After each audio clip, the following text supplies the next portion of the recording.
आज जब भारतीय जनता पार्टी यहां पर आगे चल रही है, 49 सीटों पर आप देख रहे हैं, रमन सिंह सामने आए हैं प्रेस कॉन्फ्रेंस के, लेकिन इसमें कोई डाउट नहीं है कि इन तीनों राज्यों में प्रधानमंत्री नरेंद्र मोदी के चेहरे पर बीजेपी आगे बढ़ी।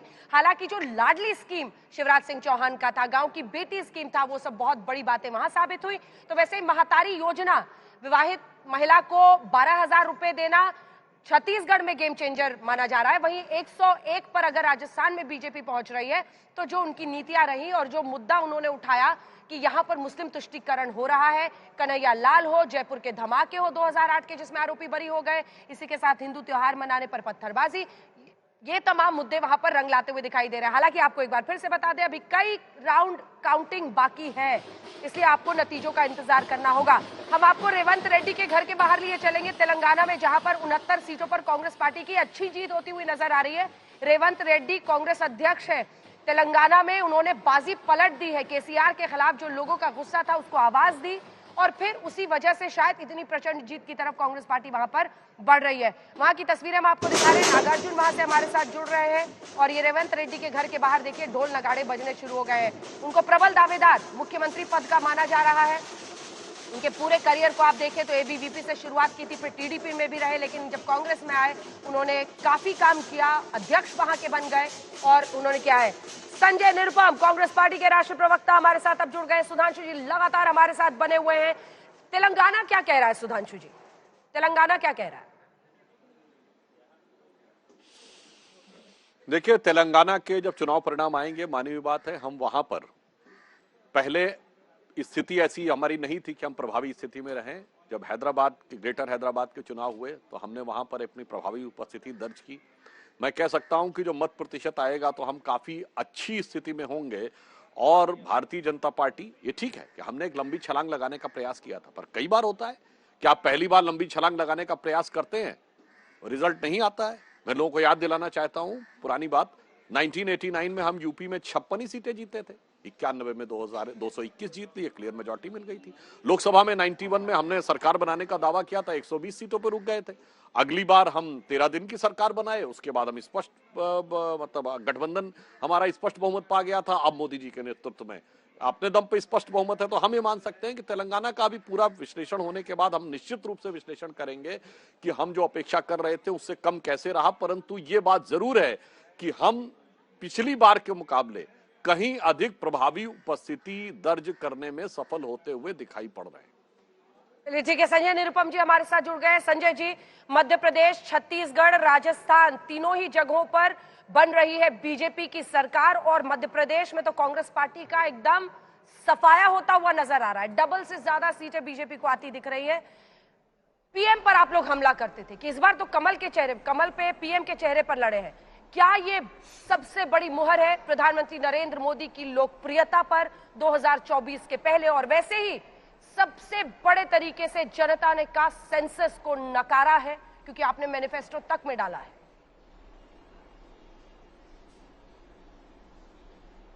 ऐसा है अंजना जी, लोकतंत्र में प्रधानमंत्री की आलोचना करना कोई पाप तो नहीं है, कोई गुनाह तो नहीं है। एक दूसरी बात, जब प्रधानमंत्री ही फ्रंट फुट पे खेल रहे हैं और पूरा चुनाव प्रचार उनके चेहरे के आधार पर हो रहा है, तो निश्चित तौर पर कांग्रेस पार्टी या कोई भी विपक्षी दल जब अपना प्रचार एक अभियान चलाएगा तो निश्चित तौर पर हमले तो प्रधानमंत्री के ऊपर होंगे। ये दुर्भाग्यपूर्ण बात है कि हमारे देश के प्रधानमंत्री भारतीय जनता पार्टी के प्रचार मंत्री बनकर के पूरे देश में पार्टी का ज्यादा प्रचार करते हैं, देश की चिंता कम उनको दिखती है। तो ये कोई बहुत आपत्तिजनक बात नहीं होनी चाहिए कि आप प्रधानमंत्री पे हमला करते। क्यों नहीं करेंगे भाई? संसदीय लोकतंत्र है और विपक्ष का काम है कि प्रधानमंत्री से सवाल पूछे, विपक्ष का काम है कि प्रधानमंत्री की आलोचना करे, प्रधानमंत्री के कामकाज में जो कमियां हो उन कमियों को उजागर करे और देश के सामने रखे। अब जहां तक कि चारों राज्यों के रिजल्ट का मामला है तो निश्चित तौर पर अभी ट्रेंड है और ट्रेंड में भारतीय जनता पार्टी 3 राज्यों में जीतती हुई दिख रही है। मैं भारतीय जनता पार्टी के साथियों को बहुत बहुत बधाई दूंगा, लेकिन तेलंगाना के कांग्रेस के कार्यकर्ताओं को भी और वहां के कांग्रेस नेताओं को बहुत बहुत बधाई दूंगा कि पिछली बार मेरे ख्याल से 20-22 सीटें थी तेलंगाना में कांग्रेस के पास और इस बार बढ़कर के एकदम से सरकार बनाने की स्थिति में आना, मतलब तेलंगाना में एक चमत्कारिक काम हुआ है। रह गई बात राजस्थान और छत्तीसगढ़ की। राजस्थान में एक एंटी इनकम्बेंसी थी, राजस्थान में ऐसा हमको को लगा था कि इस बार हम रिवाज बदल देंगे। राजस्थान में अशोक गहलोत जी ने जो योजनाएं बनाई और उन योजनाओं को धरातल पर उतर के जिस तरीके से लागू किया, उसका प्रभाव दिख रहा था, उसका इंपैक्ट दिख रहा था। चाहे चिरंजीवी योजना हो या ओपीएस हो या फिर आपका जो सिलेंडर सस्ता करने का मामला था। बल्कि मैं तो ये कहूंगा कि भारतीय जनता पार्टी राजस्थान में कांग्रेस के मैदान में उतर के खेल रही थी। कांग्रेस नैरेटिव तय कर रही थी और भारतीय जनता पार्टी उसके जवाब में अपने घोषणा पत्र तय कर दी। जैसे 500 रुपए में हम सिलेंडर दे रहे थे, उन्होंने अनाउंस किया कि हम 450 रुपए में देंगे। छत्तीसगढ़ निश्चित तौर पर चौंकाने वाला एक रिजल्ट है। छत्तीसगढ़ में हमें ऐसा लगा था कि भूपेश बघेल की सरकार ने बहुत अच्छा काम किया, खासकर ग्रामीण क्षेत्रों में कांग्रेस का जबरदस्त प्रभाव था। मैं खुद ग्रामीण क्षेत्रों से होकर के आया था और वहां देख रहा था कि आदिवासी क्षेत्र हो या फिर जो किसान वर्ग है वहां का, वो बहुत खुश था, बहुत प्रसन्न था। यहां तक कि नक्सलिज्म भी काफी हद तक नियंत्रण में था। नक्सलियों से प्रभावित जो ग्रामीण लोग थे, आदिवासी लोग थे, वो भी सरकार के साथ मुख्यधारा में आ चुके थे। तो छत्तीसगढ़ में हमें उम्मीद है, अभी भी उम्मीद है, अभी भी जो है बड़ा कट टू कट चल रहा है और अभी कई राउंड बाकी है। इसलिए अभी मैं छत्तीसगढ़ के लिए हिम्मत नहीं हार रहा हूं। अभी भी मैं नहीं कह रहा हूं छत्तीसगढ़ में कांग्रेस हार रही है, बल्कि छत्तीसगढ़ में कांग्रेस की सरकार बन सकती है। मध्य प्रदेश एकदम से चौंकाने वाला है, कहीं से जमीन पे नहीं दिख रहा था। हाफ सेंचुरी पार बीजेपी छत्तीसगढ़ में भी चली गई है। हाँ, एमपी पे बोल लीजिए फिर आगे सुधांशु जी। मध्य प्रदेश में ऐसा लग रहा था कि शिवराज सिंह चौहान की सरकार जा रही है, भारतीय जनता पार्टी के खिलाफ एक जबरदस्त जनादेश आ सकता है। वहां से जो रिपोर्ट्स आ रहे थे, वहां से जो फीडबैक आ रहे थे, लेकिन जो आज जो रिजल्ट आ रहा है निश्चित तौर पर यह चौंका रहा है, हम सबको सदमे में डाल रहा है। हम सब सदमे में। कांग्रेस पार्टी को निश्चित तौर पर इसका एक आत्मालोकन करना पड़ेगा कि आखिर क्या कारण रहा। क्योंकि कमलनाथ जी जो दिल्ली बेस्ड राजनीति करते थे, उन्होंने पिछले कई वर्षों से लगातार मध्य प्रदेश बेस्ड पॉलिटिक्स की और मध्य प्रदेश के गांव में, जिले में जिस प्रकार से उन्हें प्रचार किया, उसका एक प्रभाव और असर होना चाहिए था, उसका नतीजों में एक रिजल्ट दिखना चाहिए था, वो नहीं दिखा। यह निश्चित तौर पर हमारे लिए चौंकाने वाली बात है। ठीक है, मैं आ रही हूं आपके पास सुधांशु जी, जवाब दीजिएगा। सदमे में है, खुद ही मान रहे हैं संजय निरुपम जी, क्योंकि डबल का मामला मध्य प्रदेश में एकदम साफ दिखाई दे रहा है। 79 और 148। जल्दी से रवीश, चंबल का इलाका 34 सीटें। बात कीजिए अश्विनी मिश्रा। देखिए अंजना जी, आपको बताया बीजेपी दफ्तर में जश्न शुरू हो गया है। केंद्रीय मंत्री अश्विनी वैष्णव पहुंचे हैं यहाँ पर, आतिशबाजी शुरू हो गई है और ये देखिए कार्यकर्ताओं में जश्न जो है वो साफ तौर पे देखा जा सकता है। अश्विनी वैष्णव खुद यहाँ पे मौजूद है कार्यकर्ताओं के साथ जश्न को मनाने के लिए और आतिशबाजी की शुरुआत जो है भाजपा में हो गई है। सामने आप तस्वीरों में देख सकते हैं अश्विनी वैष्णव और प्रदेश अध्यक्ष वीडी शर्मा, ये दोनों नेता जो हैं आतिशबाजी कर रहे हैं बीजेपी कार्यालय भोपाल में, जहां पर जश्न मनाया जा रहा है। भाजपा जिस तरीके से प्रचंड बहुमत की ओर बढ़ती हुई दिख रही है उसका, और यहाँ पे अभी तक फूलों की बारिश हुई और अब उसके बाद ये आतिशबाजी की शुरुआत यहाँ पे भारतीय जनता पार्टी कार्यालय में हो गई। यानी नतीजों से पहले ही भारतीय जनता पार्टी ये मान के चल रही है अब कि भाजपा की सरकार मध्य प्रदेश में बनने जा रही है। जिस तरीके का बहुमत भारतीय जनता पार्टी को मिलता हुआ दिख रहा है रुझानों में। और ये देखिए ये आतिशबाजी शुरू हो गई, ये आतिशबाजी की तस्वीरें हैं तो हम आपको दिखा रहे हैं और इसके जरिए भारतीय जनता पार्टी जश्न मना रही है। अश्विनी वैष्णव से हम बात करने की कोशिश करेंगे कि उन्हें क्या लगता है यहाँ पे। अश्विनी जी ये रुझानों को कैसे देखते हैं?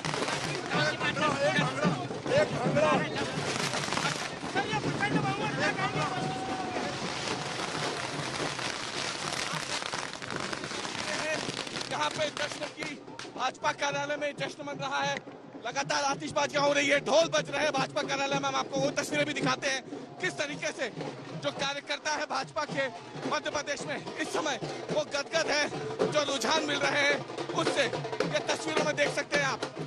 भारतीय जनता पार्टी के कार्यकर्ता भाजपा कार्यालय में जश्न मनाते हुए, पीछे अश्विनी वैष्णव समेत भाजपा के तमाम बड़े नेता जो है वो मौजूद है और उनकी मौजूदगी में पहले आतिशबाजी और अब ढोल नगाड़ों के साथ भारतीय जनता पार्टी में जश्न मनना शुरू हो गया। क्योंकि अंजना ये मामूली जीत नहीं होगी, अगर ये जो रुझान है नतीजों में बदलते हैं तो ये मामूली जीत नहीं होगी, क्योंकि भारतीय जनता पार्टी एमपी की सत्ता में पहले से काबिज थी और उसके बाद इतना बड़ा बहुमत लाना ये बताता है कि मध्य प्रदेश को ऐसे ही भारतीय जनता पार्टी का गढ़ नहीं कहा जाता है। यहाँ पे भाजपा का जो संगठन है जब वो चुनाव लड़ता है तो इसी तरीके के अप्रत्याशित नतीजे जो हैं वो सामने आते हैं। और अप्रत्याशित में भी आप देखिए डबल का मामला। कई लोग शुरू में ये मानने को तैयार नहीं थे। जिन मुद्दों को यहां पर कांग्रेस पार्टी उतार रही थी कि ज्योतिरादित्य सिंधिया की बगावत के पीछे बीजेपी है, लेकिन वही ज्योतिरादित्य सिंधिया एक प्रो बीजेपी फैक्टर बनते हुए दिख रहे हैं। जब आप उनकी स्ट्राइक रेट को देखें, चंबल में उनकी परफॉर्मेंस को देखें, 34 सीटें वहां पर है, 27 सीटें पिछली बार कांग्रेस पार्टी को इस इलाके में आई थी, लेकिन अगर बाजी वहां पर वो पलटते हैं 34 सीटों पर। गुना में बहुत बड़ी रैली उनकी हुई थी प्रधानमंत्री नरेंद्र मोदी के साथ। ज्योतिरादित्य सिंधिया के बहाने बीजेपी पर जो हमला है उस पर भी एक बहुत बड़ा ये स्टेटमेंट होगा। का सेंसस का फैक्टर है। जश्न आप देख रहे हैं बीजेपी दफ्तर में इस वक्त भोपाल में मनते हुए। सुधांशु जी एक कमेंट आपसे, उसके बाद से विनोद जी आपसे और संजय जी दोनों से मैं एक छोटा छोटा कमेंट लूंगी। सुधांशु जी, जिन बड़ी बातों पर हम नजर डालें, हालांकि देखिए छत्तीसगढ़ में फिर 52 पर से हाफ सेंचुरी पार बीजेपी वहां पर भी पहुंचती हुई दिखाई दे रही है। महातारी योजना यहां पर बहुत बड़ी स्कीम। महिला वोटर्स ही क्या अब रिजल्ट लिख रही हैं अपने नाखून पर लगे वोटिंग के निशान से। 106 राजस्थान, सिलेंडर हम देंगे 450 में। मध्य प्रदेश लाडली स्कीम, गांव की बेटी स्कीम। महिला वोटर्स का प्रधानमंत्री मोदी को साथ मिल रहा है। देखिए संजय अनुरूपम जी ने अभी ये बोला कि हम राजस्थान में उनकी पिच पर आकर बैटिंग कर रहे थे, तो मतलब उससे साफ दिख गया हमने तो आपकी पिच पे बैटिंग करके आपको हराते हुए दिखाई पड़ रहे हैं। हमारी पिच पर तो आप चारों खाने चित्त हो जाते हैं, परंतु मेरा मानना है हम आपकी पिच पे नहीं, हमारे लिए पिच नहीं थी, हमारे लिए कमिटमेंट था। जो महिला वोटर की बात आपने कही है अंजना जी, ये बताइए, ये तो अब कह रहे हैं ना कि हम 500 का सिलेंडर देंगे, ये देंगे। प्रधानमंत्री मोदी जी ने 15 अगस्त 2014 को उज्ज्वला योजना की शुरुआत की थी। मुद्रा योजना की शुरुआत की थी, उसमें 55% लाभार्थी जो हैं वो महिला हैं, 55%, 32 करोड़ में से। ये ठीक है कि ये कहते हैं उसमें एवरेज लोन 75,000 का मिला है, पर ऐसी बात नहीं। 75,000 और 1 लाख के लोन से भी घर में बैठ के बहुत सारे रोजगार के अवसर क्रिएट किए जा सकते हैं। तो महिलाओं का सशक्तिकरण हो, महिलाओं को राजनीतिक प्रतिनिधित्व यानी नारी शक्ति वंदन अधिनियम हो, अथवा फोर्सेज में महिलाओं को स्थान देना हो, अथवा महिलाओं के खिलाफ होने वाले अपराध के लिए कड़ी व्यवस्था करनी हो, अथवा हमारे राज्यों में कानून व्यवस्था की अच्छी स्थिति। कानून व्यवस्था का सबसे बड़ा समस्या महिला को देखनी पड़ती। तो महिलाओं के प्रति भाजपा का जो कार्य है वो एक मल्टी डायमेंशनल है। वो केवल ये नहीं है कि चुनाव के समय आपने कोई चीज सुर्रा फेंक दिया। तो इसलिए मुझे लगता है महिलाओं का उत्तरोत्तर विश्वास मोदी जी के नेतृत्व में भाजपा में बढ़ता चला जा रहा है। ठीक है, संजय जी और विनोद जी से दोनों एक बार कमेंट ले लेते हैं, फिर आपके पास चलेंगे। संजय कुमार जी, जो स्थिति अब दिख रही है, एक तो कितने राउंड काउंटिंग हो गई है वो भी आप तस्वीर बता दें। 7.5 करोड़ जनसंख्या मध्य प्रदेश की, 1.5 करोड़ के आसपास, 1,31,00,000 औरतों को सीधे 1250 अकाउंट में मिलता है।